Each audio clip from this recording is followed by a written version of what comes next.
Hello friend, आप सभी का स्वागत है विदित स्टडी पॉइंट यूट्यूब चैनल में। आज की इस वीडियो में हम सीटेट एग्जाम का प्रीवियस ईयर क्वेश्चन पेपर करने वाले हैं। और आज की इस वीडियो में हम 14 दिसंबर 2024 का सीडीपी का यहाँ पे प्रीवियस ईयर क्वेश्चन पेपर करने वाले हैं। आज की इस क्लास में हम 30 यहाँ पे सीडीपी के प्रश्न करेंगे। और इन 30 प्रश्नों में कितने प्रश्न आपके बिल्कुल सही होते हैं यह कमेंट आप लोग जरूर कीजिएगा।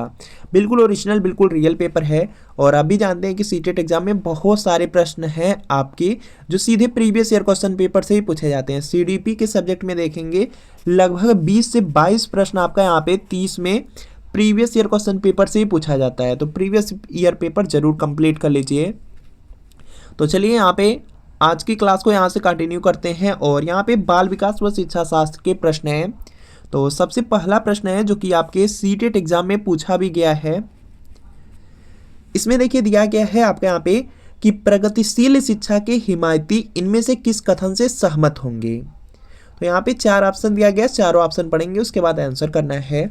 और इसमें जो राइट आंसर है यह होगा कि बच्चे एक सामाजिक, सांस्कृतिक, आर्थिक संदर्भ में पैदा होते हैं और यह पृष्ठभूमि उनके विकास को प्रभावित करती है। यह देखेंगे प्रगतिशील शिक्षा के हिमायती कथन में होंगे। तो यहाँ पर आपका ऑप्शन नंबर जो 4th वाला दिया गया, 4th वाला बिल्कुल राइट आंसर होगा। इसके बाद देखिए अगला प्रश्न आपके सामने है। यहाँ पे सेकंड प्रश्न है, विकास के खाली स्थान आयाम के तहत भावनाओं, आत्मधारणा तथा परिवारों, साथियों और दोस्तों के साथ पारस्परिक संबंधों में परिवर्तन का अध्ययन किया जाता है। तो यहाँ पे इसका राइट आंसर हो जाएगा मनोसामाजिक।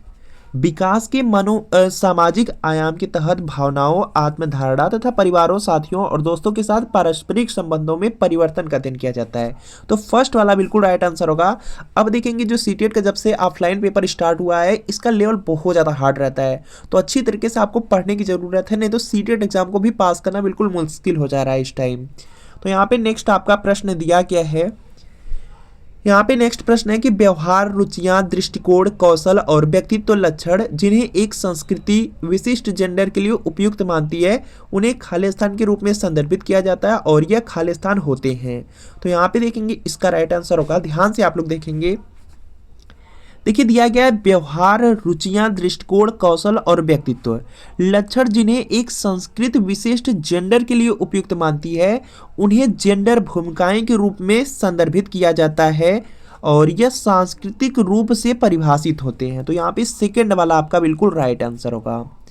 इसके बाद देखिए अगला प्रश्न आपके सामने है और यहाँ पर अभिकथन और कारण से प्रश्न है। तो यहाँ पर देखेंगे, देखिए दिया गया कि एक समावेशी कक्षा में सभी पाठ्यचर्या अनुकूलन के शैक्षिक मानकों को विशेष बच्चों के लिए निम्न स्तर करने के लिए निर्देशित किया जाना चाहिए। तो विशेष बच्चों के लिए दे दिया गया है, तो यहाँ पर देखेंगे ओवरऑल यह वाला गलत हो जाएगा। विशेष बच्चों की मुख्यधारा की कक्षा में सीखने की कोई संभावना नहीं है, यह भी आपका गलत कथन है। यहाँ से देखेंगे ए और आर दोनों गलत हो जा रहा है। फर्स्ट वाला बिल्कुल राइट आंसर होगा। इसके बाद देखिए नेक्स्ट प्रश्न आपके सामने है और इसका आंसर करने का प्रयास करेंगे। और दिया गया है आपके यहाँ पे जीन पियाजे के संज्ञानात्मक विकास के सिद्धांत के अनुसार।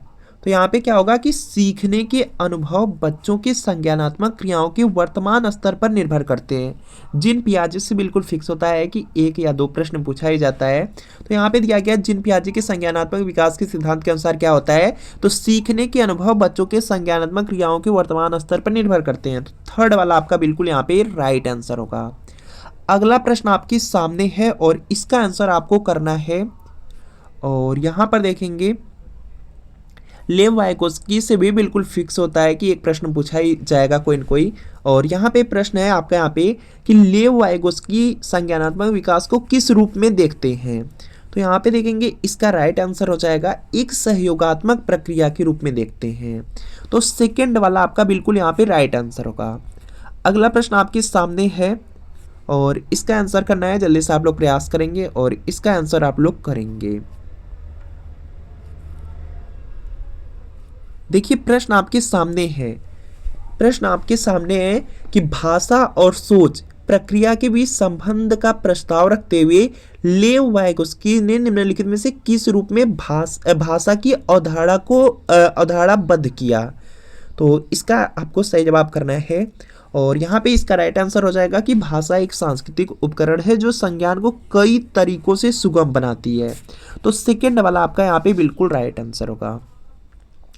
इसके बाद देखेंगे नेक्स्ट प्रश्न आपका है यहाँ पे, निम्न में से कौन सा प्रदर्शन लक्ष्य अभिविन्यास का एक उदाहरण है।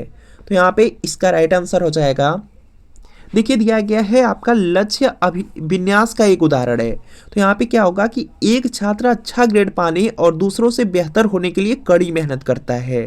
तो यहाँ पर देखेंगे इसका राइट आंसर होगा थर्ड वाला।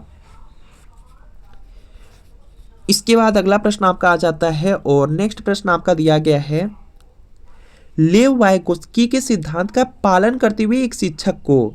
तो यहाँ पे इसका राइट आंसर हो जाएगा, अपने विद्यार्थियों के साथ पारस्परिक अध्यापन का पालन करना चाहिए। तो यहाँ पे फर्स्ट वाला बिल्कुल राइट आंसर हो जाएगा। इसके बाद अगला प्रश्न आपके सामने है यहाँ पे, इसके बाद देखिए आपका अगला प्रश्न है 10वां कि नई अवधारणाओं को पढ़ाने के लिए निम्नलिखित में से कौन सी प्रभावी रणनीतियां हैं। आपसे प्रभावी रणनीति के बारे में पूछा गया है और पहला दिया गया है कि नई अवधारणाओं को पढ़ाने के लिए उदाहरण प्रस्तुत करना चाहिए। तो ये तो आपका सही है, उदाहरण प्रस्तुत करने चाहिए, गैर उदाहरण भी प्रस्तुत करना चाहिए, यह भी आपका सही है। अवधारणाओं के बीच संबंधों के बारे में सोच को बढ़ावा देना चाहिए। तो यह भी आपका सही है। एक परिभाषा देना और छात्रों को इसे याद करने के लिए प्रोत्साहित करना, यह गलत हो जाएगा। तो यहाँ पे ओवरऑल आ जाएगा आपका पहला, दूसरा, तीसरा सही है। तो यहाँ पर देखेंगे फोर्थ वाले में दिया गया, फोर्थ वाले में इस तरह से आंसर है, तो फोर्थ वाला राइट आंसर होगा। अगला प्रश्न आपके सामने है, निम्नलिखित में से किस विधि में शिक्षक और विद्यार्थी अपनी भूमिकाओं का विनिमय करते हैं। तो यहाँ पे इसका राइट आंसर हो जाएगा, जो पारस्परिक अध्यापन होता है उसमें देखेंगे शिक्षक और जो विद्यार्थी होते हैं अपनी भूमिकाओं का क्या करते हैं, विनिमय करते हैं। तो फर्स्ट वाला आपका बिल्कुल राइट आंसर होगा। अगला प्रश्न आपके सामने है और इसका आंसर आप लोगों को करना है, जल्दी से प्रयास कीजिएगा। दिया गया है, फिजा ने विश्लेषण किया कि उसे विषय जेड सीखने की तुलना में विषय एक्स सीखने में अधिक समस्याएं हैं, क्योंकि वह विषय जेड में रुचि रखती है और उस पर ध्यान केंद्रित कर रही है। और निम्नलिखित में से कौन सी संरचना फिजा की सोच का विश्लेषण करने की क्षमता का वर्णन करता है। तो यह अधिसंज्ञान हो जाएगा। अधिसंज्ञान सेकंड में सेकंड वाला राइट आंसर होगा। अगला प्रश्न आपके सामने है और प्रश्न आपके सामने दिया गया है, इसको पढ़ेंगे, आंसर करेंगे कि हार्वर्ड गार्डनर के बहुबुद्धि सिद्धांत का प्रस्ताव है कि। तो यहाँ पे इसका राइट आंसर हो जाएगा, बुद्धि समय के साथ बदलती है। बुद्धि समय के साथ क्या करती है, बदलती रहती है। तो सेकंड वाला आपका बिल्कुल राइट आंसर होगा। अगला प्रश्न आपके सामने है, जल्दी से प्रयास करना है और इसका आंसर आप लोगों को करना है। हालांकि अंतर समूह व्यक्तिगत भिन्नताओं की संभावना मौजूद है, फिर भी स्वलीनता वाले अधिकांश विद्यार्थी। तो इसमें देखिए इसका राइट आंसर होगा कि कल्पनाशील खेल के उच्चतर कौशलों का प्रदर्शन करते हैं। फर्स्ट वाला राइट आंसर है।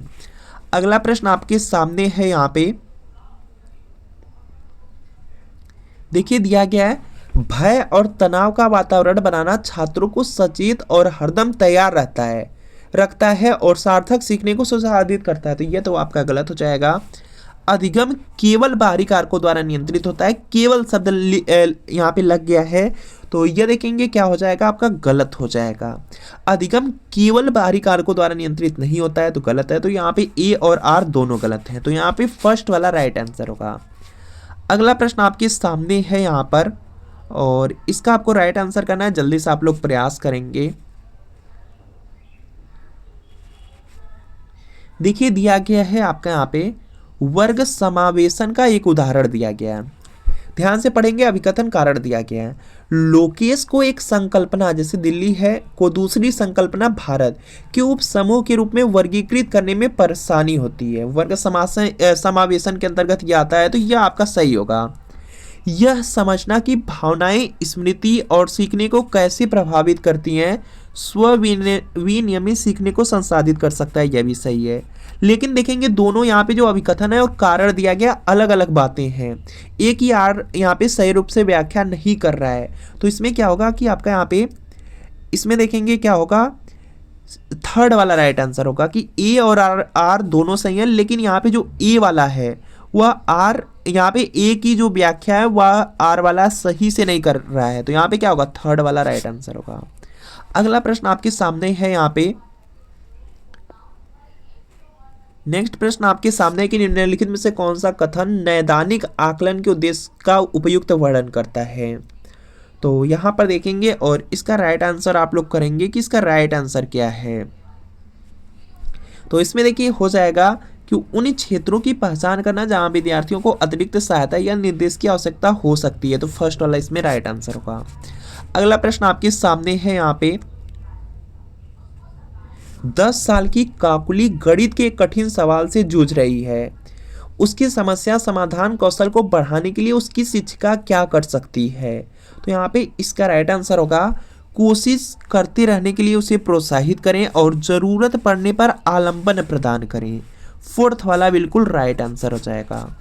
इसके बाद देखिए अगला प्रश्न आपका है यहाँ पे जीन पियाजे से रिलेटेड है और दिया गया है आपका यहाँ पे, देखिए दिया गया जीन पियाजे खाली स्थान को खाली स्थान मानता है और लेव वायगोस्की खाली स्थान को खाली स्थान मानता है। इसमें क्या आपका फिलअप होगा वह बताना है। तो यहाँ पर देखेंगे जो जीन पियाजे हैं वह जो आत्म केंद्रित वाक है इसको संज्ञानात्मक अपरिपक्वता का संकेत मानते हैं, और जो लेव वायगोस्की हैं वह जो निजी वाक है उसको स्वविनियमित में प्रभावी मानते हैं। तो यहाँ पे सेकेंड वाला आपका बिल्कुल राइट आंसर होगा। इसके बाद देखिए अगला प्रश्न आपके सामने है, अधिगम के सार्वभौमिक अभिकल्प में क्या शामिल नहीं है। तो यहाँ पे इसका राइट आंसर हो जाएगा शिक्षार्थियों के नामीकरण और वर्गीकरण के विभिन्न रूपों का को लागू करना। फर्स्ट वाला राइट आंसर होगा। अगला प्रश्न आपके सामने है कि लॉरेंस कोहलबर्ग के सिद्धांत के बारे में निम्नलिखित में से कौन सा कथन सही है। तो यहाँ पे इसका राइट आंसर होगा, लॉरेंस कोहलबर्ग के सिद्धांत के बारे में निम्नलिखित में से कौन सा कथन सही है। तो यह बच्चों को दो विधात्मक स्थितियां प्रस्तुत करता है। तो फोर्थ वाला बिल्कुल राइट आंसर होगा। अगला प्रश्न आपके सामने है, जल्दी से प्रयास करेंगे और देख सकते हैं सीटेट में सीडीपी का लेवल काफ़ी ज़्यादा हाई है। और प्रश्न आपके सामने है यहाँ पे कि प्रत्येक बच्चे को खेलने, प्रयोग करने और अपनी दुनिया को खोज करने के अवसर मिलते हैं। अभी कथन दिया गया है, कारण आपको दिया गया है यहाँ पर देखेंगे, प्रत्येक बच्चे को खेलने, प्रयोग करने और अपनी दुनिया की खोज करने के अवसर मिलते हैं। प्रत्येक बच्चे दिया गया, प्रत्येक बच्चे को ऐसा अवसर नहीं मिल पाता है, तो यह गलत हो जाएगा। बचपन एक सार्वभौमिक निर्माण है, यह भी आपका गलत है। तो यहाँ पे क्या हो जाएगा, ए और आर दोनों के दोनों गलत हैं। तो यहाँ पे फर्स्ट वाला बिल्कुल राइट आंसर होगा। अगला प्रश्न आपके सामने है, निम्न में से कौन सा एक ऐसे प्रश्न का उदाहरण है जो विवेचनात्मक सोच को बढ़ावा देता है। तो यहाँ पर देखेंगे इसका जो राइट आंसर है यह देखेंगे आपका हो जाएगा, चारों ऑप्शन यहाँ पे पढ़ लेंगे और विवेचनात्मक सोच को बढ़ावा देता है दिया गया है। तो यहाँ पे होगा कि द्वितीय विश्व युद्ध के फैलने में किन कारकों का योगदान था। इससे क्या होगा कि जो विवेचनात्मक सोच है उसको बढ़ावा मिलेगा। तो फोर्थ वाला राइट आंसर होगा। अगला प्रश्न आपके सामने है और दिया गया है आपका, यहाँ पर देख लेंगे प्रश्न क्या है, उन बच्चों को जिन्हें दृष्टि बाधिता है उन्हें शामिल करते समय शिक्षकों को खाली स्थान का उपयोग करना चाहिए, जो खाली स्थान। तो यहाँ पे इसका राइट आंसर हो जाएगा आपका, उन बच्चों को जिन्हें दृष्टि बाधिता है उन्हें शामिल करते समय शिक्षकों को ब्रेल का उपयोग करना चाहिए। ब्रेल यहाँ पर हो जाएगा जो एक स्पर्श प्रणाली है, स्पर्श प्रणाली है। तो यहाँ पे क्या हो जाएगा, सेकेंड वाला बिल्कुल राइट आंसर होगा।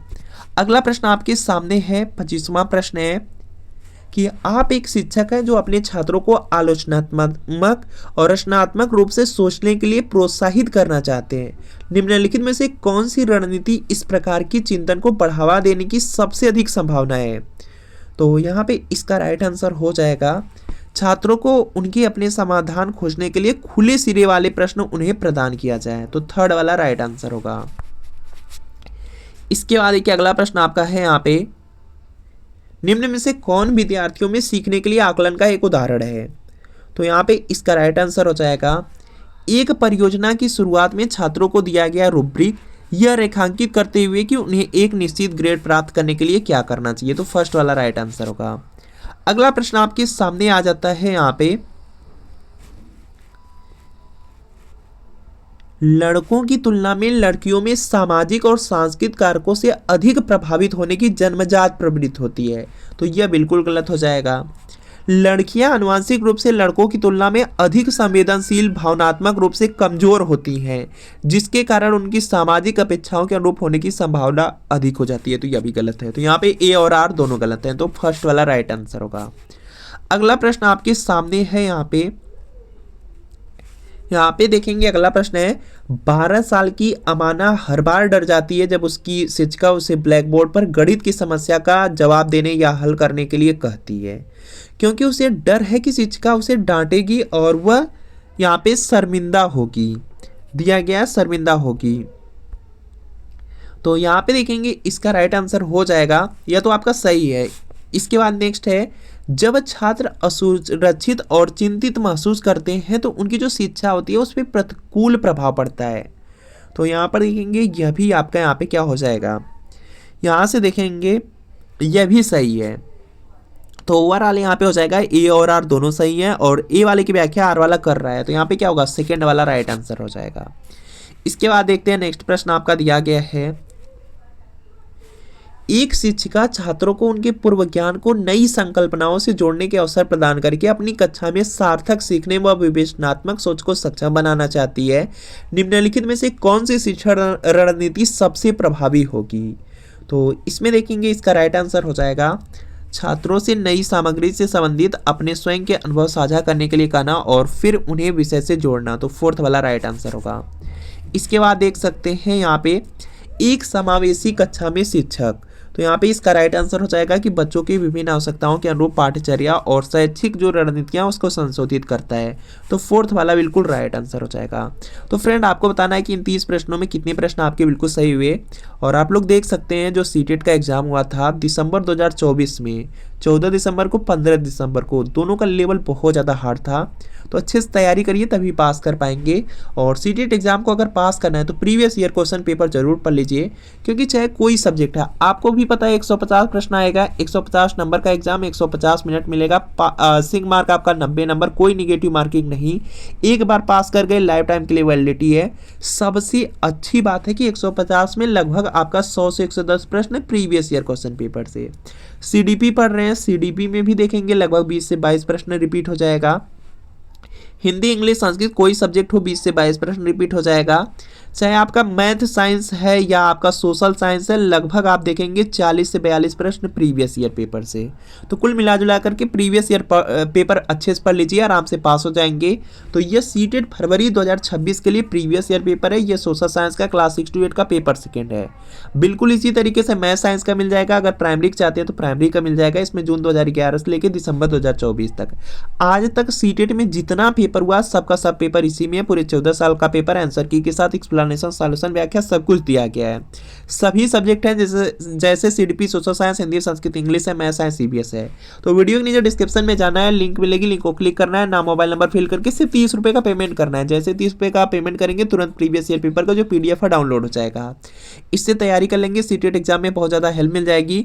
और अगर लिंक से परचेज करने में कोई प्रॉब्लम आ रही है तो इस व्हाट्सएप नंबर से आप डायरेक्ट परचेज कर सकते हैं। इस व्हाट्सएप नंबर पर सिर्फ लिख देना है CTET previous year paper, social science या मैथ साइंस या प्राइमरी लिखकर के मैसेज कर दीजिएगा। जैसे मैसेज करेंगे रिप्लाई किया जाएगा। सिर्फ 30 रुपये की पेमेंट करनी है। जैसे पेमेंट करेंगे तुरंत प्रीवियस ईयर पेपर सेंड किया जाएगा।